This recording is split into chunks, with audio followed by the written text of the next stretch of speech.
There are a lot of weird stories in the Muslim sources. Stories that make you wonder, why in the name of common sense would anyone ever write down something like this?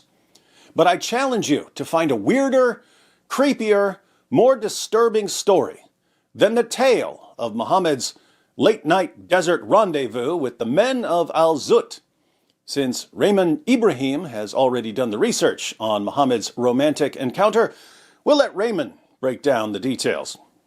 This odd hadith, which I'm about to narrate, appears in several hadith collections, including the highly esteemed Musnad of Ibn Hanbal, founder of one of Islam's 4 schools of laws, or madhahib, as well as in many other well-respected Islamic texts, all of which are being taught in Al-Azhar.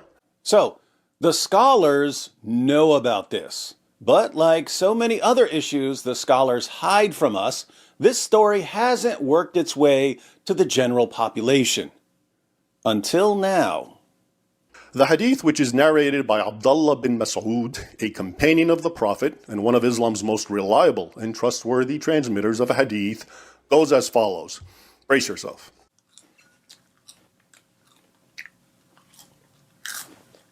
Abdullah begins by telling us that Muhammad called on him to accompany him on a trip into the desert.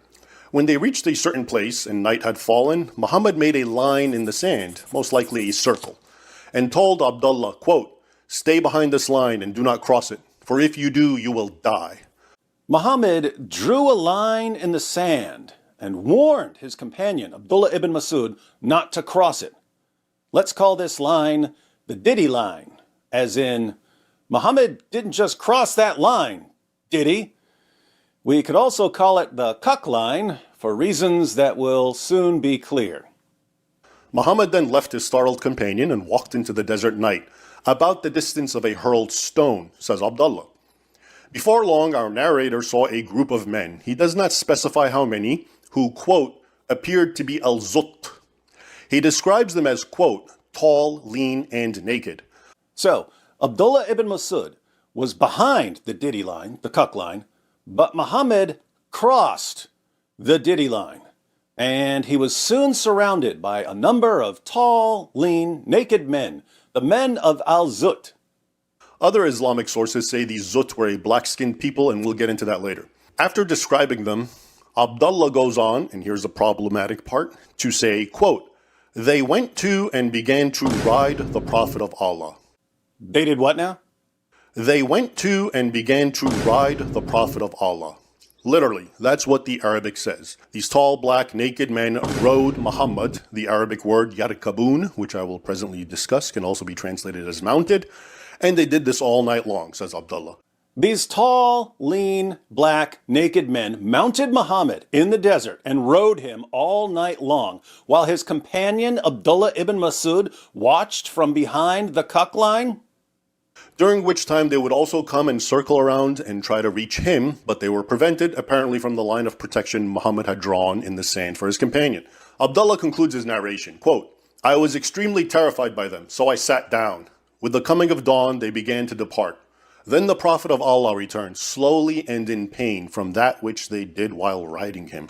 These tall, lean, black, naked men tried to get to Ibn Mas'ud, but he was protected by the Diddy line. He was terrified, so he sat down. When dawn arrived, the tall, lean, black, naked men left, and Muhammad came stumbling back to Ibn Mas'ud, slowly, because he was in pain from these tall, lean, black, naked men riding him all night long. According to another narration found in several Islamic texts, including Akhbar Mecca by Al-Fakahi, Muhammad complained to Abdullah that, quote, "They wounded me all night long," at which point the Prophet proceeds to lay his head and fall asleep in Abdullah's lap. Poor Muhammad was all tuckered out from these tall, lean, black, naked men riding him all night long, and he fell asleep with his head resting on Ibn Mas'ud's lap. Yes, Muhammad liked resting his head on men's laps to fall asleep. Just ask Dihya al-Kalbi. But who were these guys who mounted him and rode him all night long? Turns out, when they're described as black, it doesn't mean African.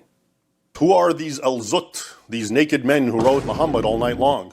According to Islam's written records, they were a migrant people from India or modern-day Pakistan, described in the sources as very tall, very dark-skinned, very lean, strong and hardy, and often used for labor-intensive work. Sounds like Muhammad was using them for some labor-intensive work. So, al-Zut referred to people from India or Pakistan. Do we know anything else about these guys? In early Arabic ethnographies and literary works, al-Zut are also depicted as being very sexual and virile, with very large penises. In fact, according to one Arabic source, etet by Ibn Abi Awan, quote, "The penis of al-Zut never weakens," meaning their large phalluses never go limp and are ever ready.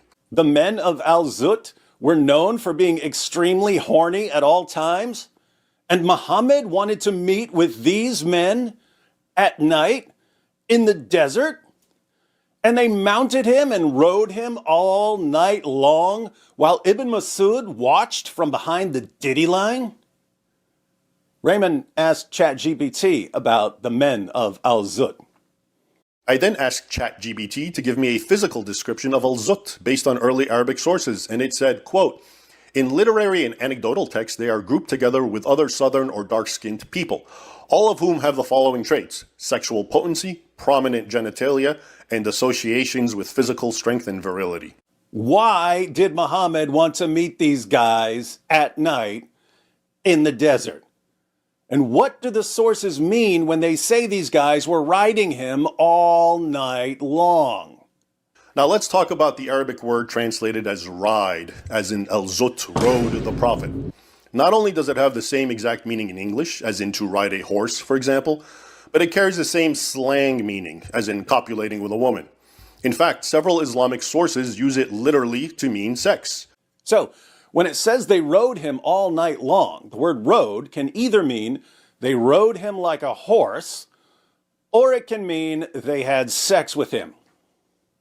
What do you think it means in this context? It's also interesting to note that when al-Zut begins circling and trying to reach our terrified narrator, Abdullah, his first instinct was to sit down. Was he trying to hide and protect that one part of his body, which these naked men were apparently trying to access? That is, his bottom, by sitting down?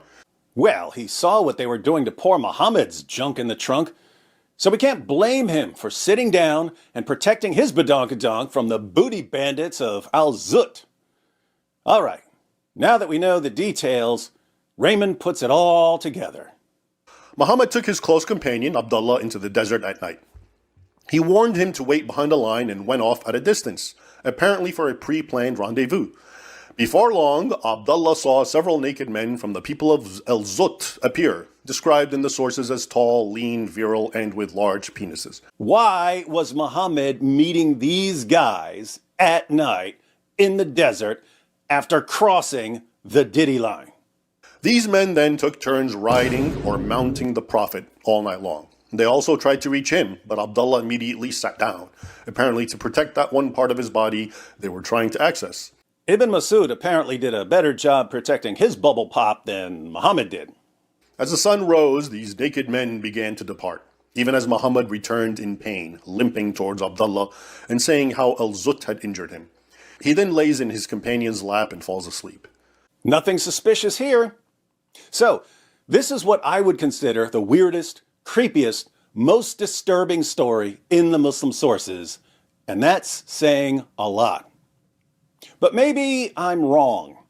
Maybe I'm missing something. Let me ask all our Muslim friends what this means. Why did Muhammad head out into the desert in the middle of the night to meet with a bunch of Indian or Pakistani men who were known for their strong sexual appetites? Why did he bring his companion, Abdullah ibn Masud, and make him stand behind the ditty line? Did Muhammad like it when one of his companions watched? What do your sources mean when they say that these tall, lean, black, naked men mounted Muhammad and rode him all night long? When the men of al-Zut approached the ditty line, or the cuck line, why did Ibn Masud sit down to protect the jiggle twins, his wiggle bags, his rump rockets? And why did Muhammad return to Ibn Masud in pain, totally worn out from having his bounce house bounced on all night, and pass out on his companion's lap? Let me know in the comments section. If you'd like to watch Raymond Ibrahim's full video, the link is in the description box. Be sure to check out his channel as well. As you can see, he's got a lot of good material.